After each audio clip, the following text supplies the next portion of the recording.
ओम श्री गणेशाय नमः। हर हर महादेव। पार्वती और शिव का दार्शनिक संवाद। शिव का पार्वती को अपनी सेवा के लिए आज्ञा देना तथा पार्वती द्वारा भगवान की प्रतिदिन सेवा। भवानी ने कहा, योगिन, आपने तपस्वी होकर गिरिराज से ये क्या बात कह डाली? प्रभु, आप ज्ञान विशारद हैं, तो भी अपनी बात का उत्तर मुझसे सुनिए। शंभु, आप तप शक्ति से संपन्न होकर ही बड़ा भारी तप करते हैं। उस शक्ति के कारण ही आप महात्मा को तपस्या करने का विचार हुआ है। तभी सभी कर्मों को करने की जो वह शक्ति है, उसे ही प्रकृति जानना चाहिए। प्रकृति से ही सबकी सृष्टि, पालन और संहार होते हैं। भगवान, आप कौन हैं और सूक्ष्म प्रकृति क्या है, इसका विचार कीजिए। प्रकृति के बिना लिंग रूपी महेश्वर कैसे हो सकते हैं? आप सदा प्राणियों के लिए जो अर्चनीय, वंदनीय और चिंतनीय है, वह प्रकृति के ही कारण है। इस बात को हृदय से विचार कर ही आपको जो कहना हो वह सब कहिए। ब्रह्मा जी कहते हैं, नारद, पार्वती जी के इस वचन को सुनकर महती लीला करने में लगे हुए प्रसन्नचित महेश्वर हंसते हुए बोले। महेश्वर ने कहा, मैं उत्कृष्ट तपस्या द्वारा ही प्रकृति का नाश करता हूँ और तत्व प्रकृति रहित शंभु के रूप में स्थित होता हूँ। अतः सत्पुरुषों को भी कभी या कहीं प्रकृति का संग्रह नहीं करना चाहिए।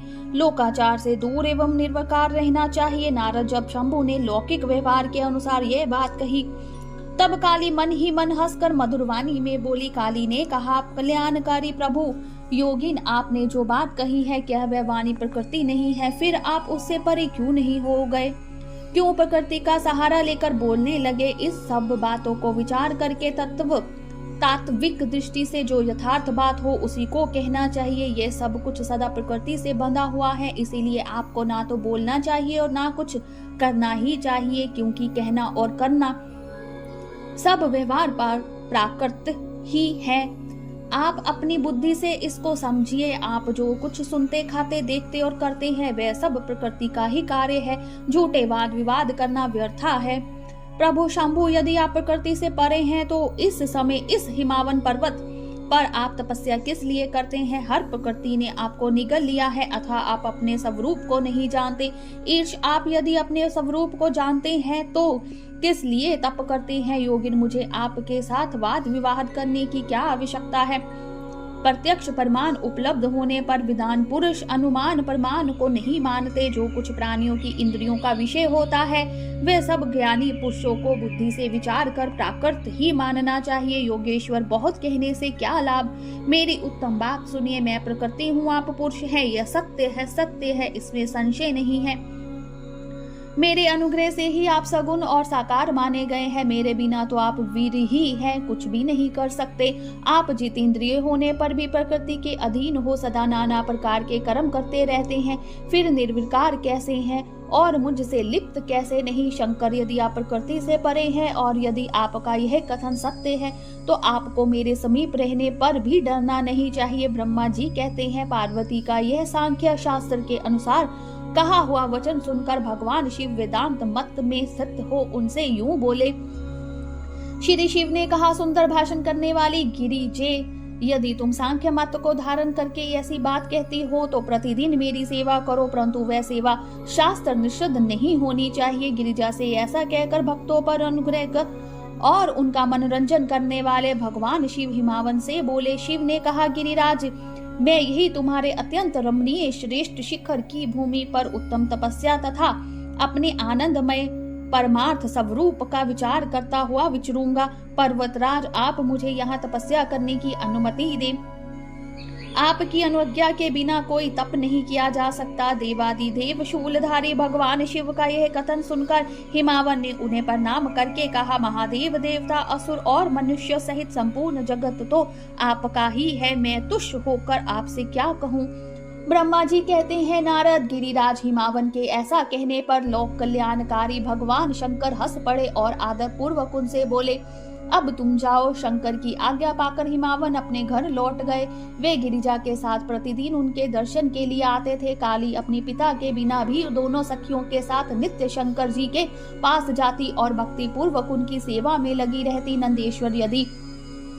नंदेश्वर आदि कोई भी गण उन्हें रोकता नहीं था। तात महेश्वर के आदेश से ही ऐसा होता था। प्रत्येक गण पवित्रता पूर्वक रहकर उनकी आज्ञा का पालन करता था। जो विचार करने से परस्पर अभिन्न सिद्ध होते हैं उन्हीं शिवा और शिव ने सांख्य और वेदांत मत में स्थित हो जो कल्याणदायक संवाद किया वह सर्वदा सुख देने वाला है। वह संवाद मैंने यहाँ कह सुनाया। इंद्रियातीत भगवान शंकर ने गिरिराज के कहने से उनका गौरव मानकर उनकी पुत्री को अपने पास रहकर सेवा करने के लिए स्वीकार कर लिया। काली अपने दोनों सखियों के साथ चंद्रशेखर महादेव जी की सेवा के लिए प्रतिदिन आती जाती रहती थी। वह भगवान शंकर के चरण धोकर उस चरण अमृत का पान करती थी। आग से तपाकर शुद्ध किए हुए वस्त्र से अथवा गर्म जल से धोए हुए वस्त्र के द्वारा उनके शरीर का मार्जन करती, उससे मलती पहुंचती थी। फिर 16 उपचारों से विधिवत हर की पूजा करके बारंबार उनके चरणों में प्रणाम करने के पश्चात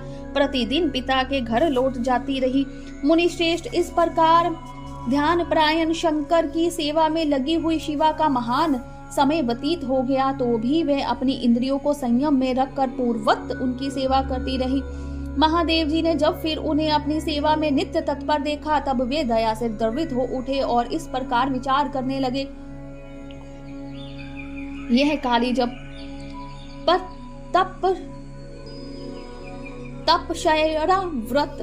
तपशया व्रत करेगी और इसमें गर्व का बीज नहीं रह जाएगा तभी मैं इसका परिग्रहण करूंगा। ऐसे विचार करके महालीला करने वाले महायोगेश्वर भगवान भूतनाथ तत्काल ध्यान में स्थित हो गए। मुने परमात्मा शिव जब ध्यान में लग गए तब उनके हृदय में दूसरी कोई चिंता नहीं रह गई।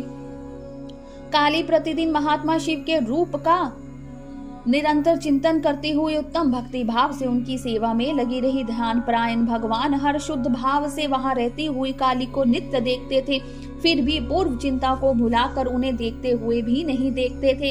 इसी बीच में इंद्र आदि देवताओं तथा मुनियों ने ब्रह्मा जी की आज्ञा से कामदेव को वहां आदर पूर्वक भेजा। वे काम की प्रेरणा से काली का रुद्र के साथ संजोग कराना चाहते थे।